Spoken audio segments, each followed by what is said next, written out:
先問一個扎喺每個香港家庭心入面，冇人敢細想嘅問題：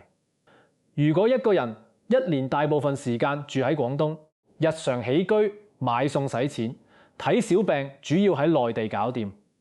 返香港嘅次數越嚟越少，但佢仍然保留香港永久居民身份，揸住香港資產，喺符合官方資格嘅前提下，攞返相應嘅跨境長者津貼，同時守住香港公營醫療呢一道重要嘅安全網。你覺得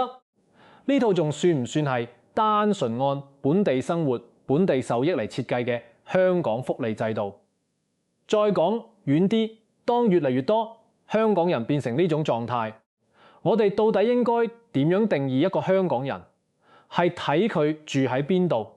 定係睇佢同香港保留咗幾多身份、資產同嘅權業關聯？今日呢條片，我哋唔講枯燥嘅政策條文，唔講碎濕濕嘅樓市升跌，我哋透過最受注目嘅港人北上養老現象，同埋充滿爭議嘅60日規則，睇清楚香港未來10年最核心，亦最易被忽略嘅變局。香港人嘅生活地點正喺度靜靜雞同香港嘅身份嘅權益逐步脫鈎，好多人下意識覺得北上養老只係退休長者追求舒適生活嘅個人選擇，只係一件普通民生小事。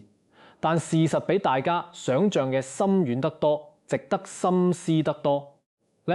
背後藏着香港城市形態、福利規則、身份邊界嘅一次重要結果性變化。我哋先由一個貼近現實嘅家庭故事講起。下面呢位72歲嘅陳伯，係根據當下香港跨境養老家庭嘅普遍現狀，整合設計嘅合成案例，亦係無數北上養老港人嘅真實縮影。陳伯一世人都喺香港打工交稅，拼搏咗50幾年，咁跟香港生活大半世，晚年定居喺九龍一棟無電梯嘅舊唐樓。年紀大咗，腳骨力唔好，上落樓梯特別吃力，加上香港居住環境細，日常開支高，本地公立養老資源長期緊張，資助安老院舍常年有幾萬人輪候，平均輪候週期長達3、4年，公立醫療預約排期係常態，晚年生活嘅舒適度同鬆弛感，始終及唔上大灣區。陳伯嘅家庭係當下最典型嘅跨境港人結構，個仔留喺香港返工打拼，守住本地物業同生活根基，維持香港嘅人脈同日常。個女定居深圳，長年喺大灣區發展，早已適應內地嘅生活節奏。幾年前，陳伯做咗一個如今越嚟越多香港長者嘅共同選擇，將自己晚年嘅主要生活地點搬咗去中山。從此，佢嘅晚年人生被清楚拆成咗兩種截然唔同嘅狀態。日常生活喺大灣區，一年大部分時間定居中山，居住空間泛落啲，小區環境清靜啲，生活成本低啲，日常買餸、散步、休閒、康養、普通小病睇醫生，全部喺內地搞掂。週末仔女輪流探望，晚年生活安穩又自在，核心根基留喺香港。香港嘅舊樓始終保留，永久居民身份從無放棄，只要符合官方規則，就繼續攞到跨境長者津貼。一旦遇到大病、複雜治療需求，香港公營醫療體系依然係唔少跨境養老家庭最依賴嘅最後安全網。睇完陳伯嘅生活狀態，相信所有人都會心生疑惑：呢種人到底算唔算離開咗香港？由日常起居、消費、康養嘅生活軌跡睇，佢早已脫離香港嘅日常公共體系，好少佔用香港街市、港鐵、社區服務等本地資源，但由身份、資產、福利資格、醫療兜底嘅核心嘅權入，睇佢由始至終都同香港牢牢強中。呢啲早已唔係零星個案。截至2024年年中，定居廣東嘅65歲跟以上香港長者已經達到99,600人，10年增幅高達40.5%，佔到香港65歲以上總人口大約6%。近10萬名香港長者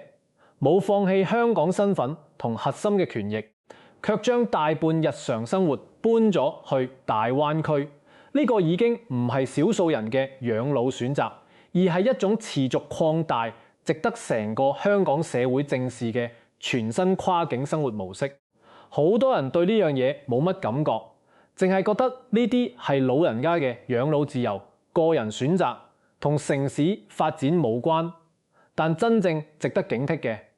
從來唔係當下嘅近10萬長者，而係呢套模式嘅可複製性。今日選擇搬走晚年生活嘅係退休嘅長者，咁10年、20年之後呢？當養老可以跨境，日常消費可以跨境，基礎生活可以跨境，將來嘅資產配置、休閒起居、輕量工作都可以兩地佈局。下一步，選擇將主要生活搬嚟香港嘅，會唔會係更多中年家庭甚至年輕一代嘅香港人？呢個先至係60日規則北上養老熱潮背後最值得所有香港人深思嘅終極含念。想真正睇通呢場變局，我哋首先要拆穿全網流傳最廣、誤導性最強嘅認知誤區。呢個亦係所有人理解成件事嘅第一道粉。絕大部分人都誤以為香港長者想攞跨境養老津貼，必須每年返香港住夠60日。呢個係香港對北上長者嘅硬性約束。呢個理解由根源上就係錯嘅。根據香港社會福利署嘅最新官方規則，廣東計劃嘅核心要求完全相反。合資格嘅香港長者唔使每年返港居住打卡，只要喺每一個付款年度內喺廣東省境內住滿60日，就可以足額攞到全年嘅跨境津貼。如果年度內喺廣東居住日數唔夠60日，只會按實際居住日數發放津貼。我用最通俗、最貼合核心主題嘅邏輯翻譯呢句說話，由實際效果睇，60日規則並唔係約束香港人離開香港，而係劃定咗一條特殊嘅跨境福利邊界。你可以長期喺廣東生活，但想維持呢份香港跨境福利嘅資格，就必須同大灣區保持最低限度嘅居住關聯。60日規則本質上係界定港人跨境生活嘅權益邊界，而唔係限制港人嘅外出自由。呢條看似寬鬆、人性化嘅政策規則，表面係為長者養老鬆緊提供方便，實則埋下咗香港當下最撕裂、最現實，亦最無解嘅社會爭議。好多人睇完大灣區嘅養老優勢，睇完陳伯嘅生活狀態，會下意識得出一個結論：大灣區養老全方位優勝過香港。未來絕大多數香港老人都會揀北上，呢個係不可逆嘅大勢。但真實嘅官方數據會直接推翻呢個看似正確嘅慣性認知。根據香港立法會公開嘅權威數據，受眾最廣嘅廣東計劃，整體參與率得嗰2%，門一更低、覆蓋更廣嘅福建計劃，參與率更加低至0.2%。即使係政府專項扶持嘅跨境醫療券，喺內地嘅實際使用金額都只佔總申領金額嘅1.2%。數據唔會呃人，呢組反差極大嘅數字道出咗最核心嘅真相。近10萬北上定居嘅長者係真實存在嘅規模，但北上養老從來都唔係香港長者嘅普適選擇，只係一部分有經濟能力、有跨境人脈、身體狀況良好、能夠適應異地生活嘅優質長者嘅專屬選項。大灣區養老一直存在一道難以突破嘅行業天花板。日常起居、休閒、康養、基礎問診、衣食住行呢啲輕量化、低成本嘅生活需求，大灣區嘅性價比同舒適度確實遠超香港。但必須客觀承認，兩地喺醫療支付規則、藥物使用標準長期失能，護理體系、重症轉診機制、醫療記錄、互通做接等方面，仍然存在明顯嘅制度差異。跨境醫療安全網至今仍在持續完善，逐步打通，當中好難喺短期內完全互通。當然，香港政府亦主動補緊跨境養老嘅短板，並唔係單向鼓勵長者北上。截至2026年7月，廣東院社計劃嘅合作安老院舍已經增至29間，全面覆蓋大灣區內地9市。針對參與計劃嘅長者，專屬醫療補貼試行安排亦已落地。每年門診補貼上限1萬元人民幣，住院補貼上限3個萬元人民幣。跨境直通救護車試點亦持續擴容。亦因為咁，當下港人嘅跨境養老模式形成咗一種極具爭議，亦最值得深思嘅現狀。如果用一句直白嘅話，概括唔少跨境養老家庭嘅真實選擇：舒服養老可以北上，重大醫療安全網未必能完全北上。所有輕量化、高體驗、低成本嘅日常養老需求，大部分可以外溢去大灣區，但複雜、重症、長期護理、緊急救治等呢啲高風險、高成本嘅醫療兜底需求，仍然有相當一部分會依託香港嘅公營醫療體系。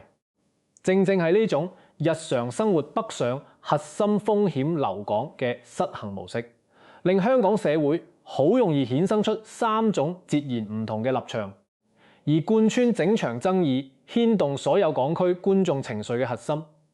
從來都唔係養老便利度，而係公平2個字。第一種立場來自選擇北上養老嘅10萬長者群體，佢哋嘅訴求合理且有底氣。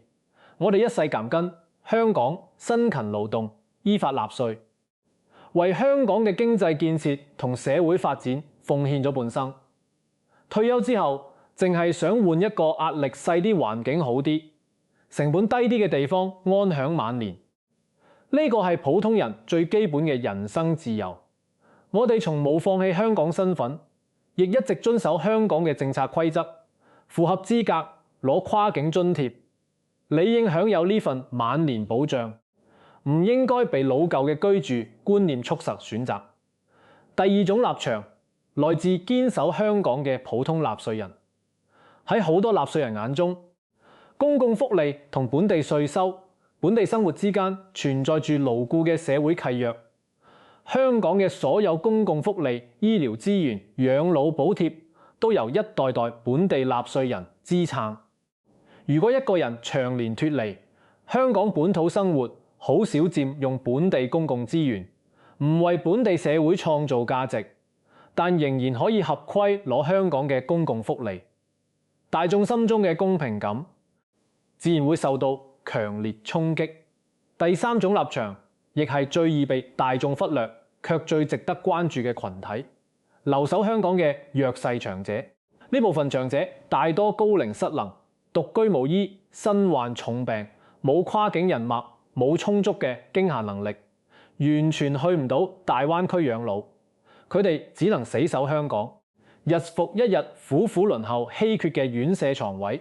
逼喺緊張嘅公立醫療體，係入面勉強度日，冇任何退路同選擇權。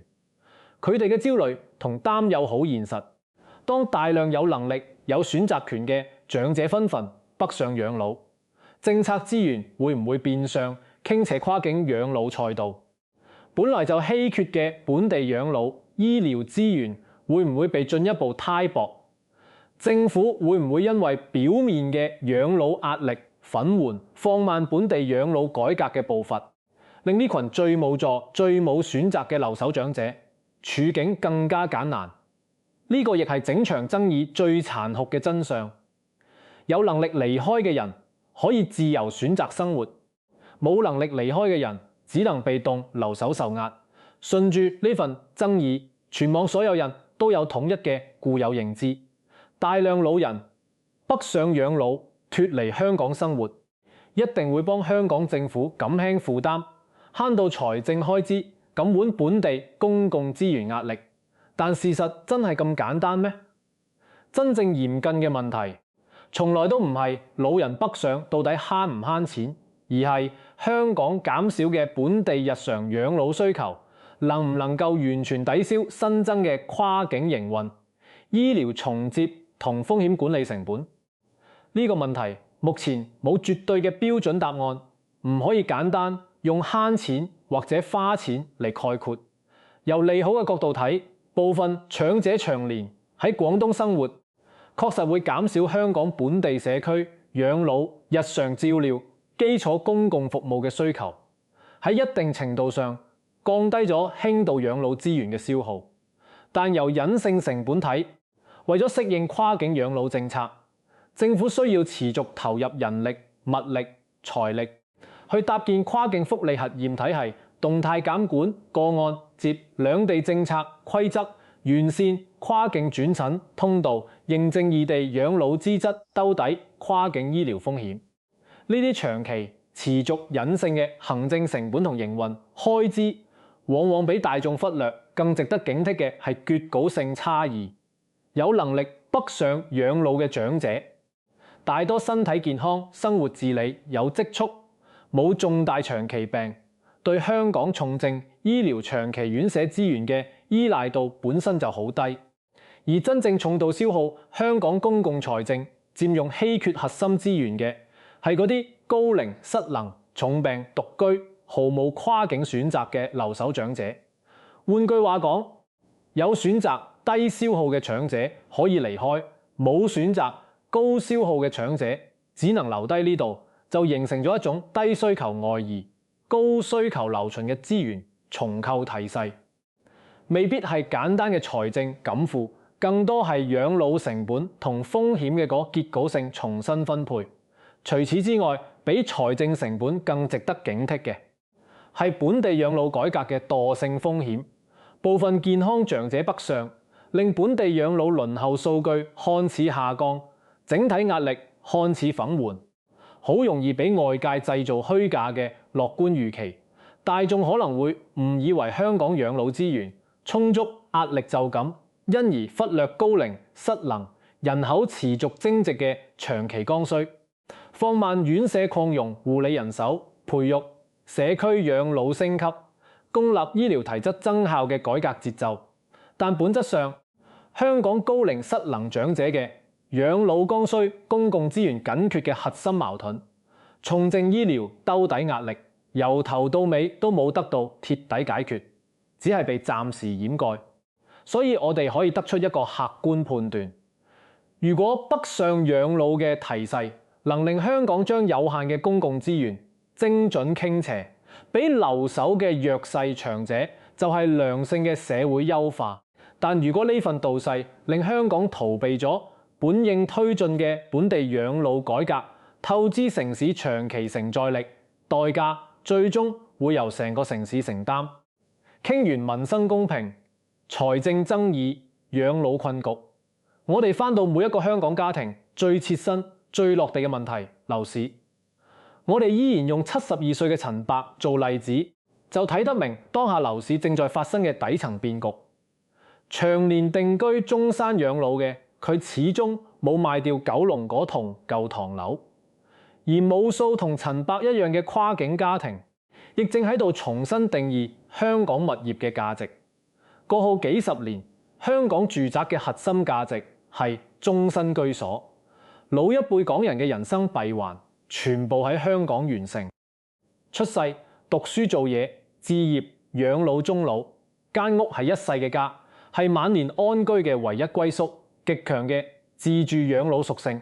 支撐咗香港樓市幾十年嘅穩定溢價。但而家跨境生活模式徹底打破咗呢個閉環，越嚟越多港人家庭形成咗全新嘅生活分工，拼搏、資產、身份、醫療兜底喺香港，養老、日常起居、休閒消費、基礎康養喺大灣區。如果呢種跨境養老模式持續成為長期頹勢，佢大機會推動部分家庭重新理解香港住宅嘅功能。過後，香港間屋首先係終老嘅家，將來對唔少跨境家庭嚟講，佢可能越嚟越似保留香港生活選擇權，鎖定本地權益嘅核心資產。呢度必須講明，呢個並唔係話香港樓市會因此單邊升或跌。樓市走勢始終受利率、市場供應、經濟週期、家庭結構、政策調控等多重因素影響，但需求結構嘅變化係實實在在嘅長期頹勢。如果本地長者自住需求持續外移，嗰啲樓齡舊、冇電梯、配套落後高度、依賴本地養老自住需求嘅舊式住宅，其養老屬性同剛需買家基礎大概率會逐步弱化，流動性同溢價空間亦會隨之受壓。相反，地段優越近公立醫院，交通方便，社區配套成熟，適合長者返港、覆診、探親、短暫暫住嘅優質住宅，依然牢牢揸住核心剛需，抗跌力同保值力始終穩陣。同時，我哋都要糾正一個全網盛行嘅投資誤區。好多機構同自媒體將大灣區港人養老需求上升，直接等同於養老物業無腦升值。但真正嘅樓市邏輯永遠係人口需求唔等於資產升值。大灣區港人養老需求確實穩步提升，但需求能否轉化為資產增值，仲要受制於片區供應量、人口流入質量、產權規則、跨境流動性、政策調控等多重變數，絕對冇雲賺唔蒲嘅投資神話。所以香港樓市未來嘅核心變局，從來都唔係短期升跌，而係自住居住價值同長期資產價值嘅逐步分離。將來嘅香港住宅唔再係所有人嘅終身居所，更多會成為港人家庭守住身份、留存、選擇權、對沖風險嘅核心配置工具。呢個係跨境養老大潮大俾香港樓市最深刻嘅極局性改變。睇到呢度，好多人自然會產生一個擔憂：大量港人嘅生活消費養老需求持續北移，香港嘅人流、消費流、生活流不斷外流，係咪代表香港產業流失、城市競爭力衰退、發展走下坡？但如果我哋跳出人口外流等於城市衰退嘅固有思維，會發現事情嘅真相遠比表象更複雜、更深刻。港人真正搬走嘅，從來唔係核心價值，只係低附加值嘅基礎生活需求，買餸立、日常休閒、基礎康養、普通起居，呢啲低門檻、低附加值嘅生活服務，正持續向低成本、高空間嘅大灣區外溢。但跨境高端醫療、保險資產配置、養老金融規劃、家族財富傳承、遺產稅務規劃、高端康復護理、跨境轉診服務，呢啲高門檻、高專業度、高逼禁嘅核心服務需求，並唔會隨住日常生活一齊完整北移。雖然內地都持續發展高端康養、醫療、財富管理產業，但香港依託獨特嘅國際化、法治化優勢以及成熟嘅金融體，係專業服務團隊、跨境資源網絡，依然具備不可替代嘅核心競爭力。如果呢種跨境生活模式持續擴大，香港未來大概率會形成全新嘅城市分工，日常生活服務更多落戶大灣區，而金融、法律、保險、財富管理以及高端專業服務會持續集中喺香港成根。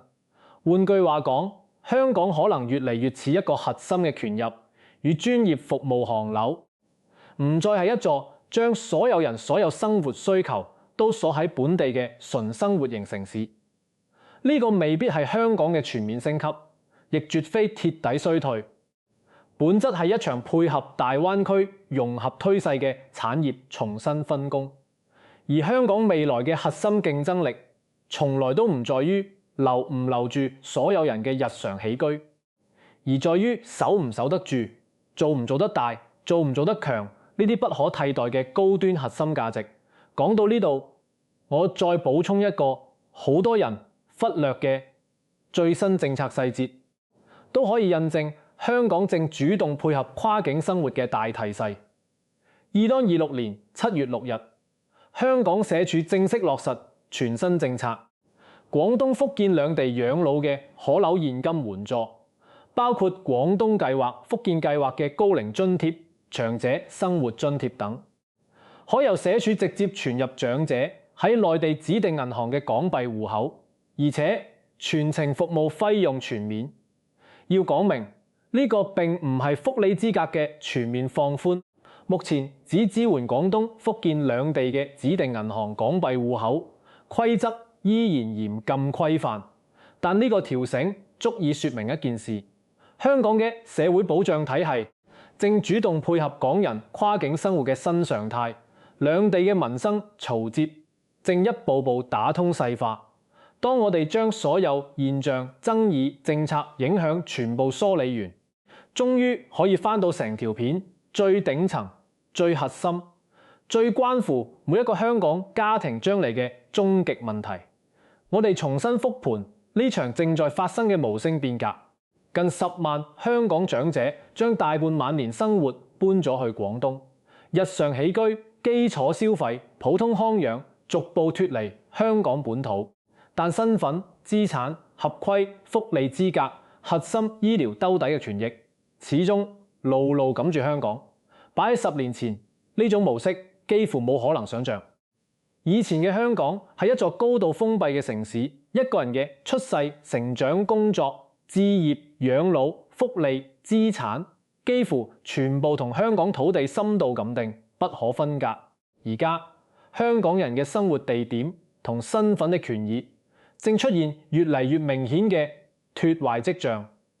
呢個或者係過去幾十年香港城市生活模式入面最值得關注嘅一次局號性變化。我哋今日討論嘅，從來都唔係72歲陳伯嘅個人養老選擇，亦唔係近10萬長者嘅跨境生活日常，而係每一個香港家庭嘅將來，係30年之後所有香港人嘅生存模式同身份定義。將來嘅你會唔會都要面對呢種選擇？退休之後會唔會搬去大灣區養老？香港間屋係留嚟做終老居所，定係純粹嘅資產配置？父母北上養老，福利同公共責任嘅邊界應該點樣界定？子女將來嘅生活會唔會都逐步脫離香港本土？所有普通人嘅個人選擇搭加埋一齊，最終會成咗香港呢座城市嘅未來走向。所以成件事嘅終極問題早已超越咗60日規則本身，亦超越咗長者福利、養老模式、樓市升跌、產業分工。真正嘅終極拷問得一個話：如果一個人一年大部分時間住喺廣東，日常人生幾乎脫離香港，但身份、資產、合規福利同核心醫療安全網全部留喺香港，佢到底算唔算一個香港人？將來嘅香港到底應該由你住喺邊度定義，定係由你同香港仲有咩嘅權益同責任關聯定義？呢個問題冇標準答案，但值得每一個香港人深思。最後，我將當下社會最核心、最容易引發討論嘅3種價值選擇留俾大家。歡迎喺留言區理性交流，講出你嘅立場。呢個亦係將來香港福利制度、身份規則必須直視嘅3條選擇題。第一種，身份派，福利完全跟身份走，只要揸住香港合法永久居民身份一世，喺香港納稅奉獻，無論長年生活喺內地或海外，都理應享有完整嘅香港福利同公共權益，身份係終身嘅，晚年保障都唔應該被居住地點禁錨。第二種在地派，福利完全跟生活走，公共福利嘅本質係本地納稅人嘅互助機制，遵循在地生活、在地受益、在地盡責嘅邏輯，長期脫離香港本土生活，極少佔用本地資源，唔參與本地社會運作嘅人，就應該對應縮減相關福利嘅權益，保障留守港人嘅資源公平。第三種平衡派，呢個亦係最配合當下退勢嘅折衷方案。身份可以保留，權益可以享有，但唔同嘅福利，對應唔同嘅居住要求同公共責任，唔係簡單界定係咪香港人，而係細化界定享咩嘅權益，負咩責任，兼顧港人跨境生活嘅自由同本地公共資源嘅公平分配。三種選擇冇絕對嘅對錯，卻對應住香港完全唔同嘅未來。喺你心入面，將來嘅香港到底可以容許一個香港人將幾多生活搬走，卻仍然保留完整嘅香港身份同嘅權益？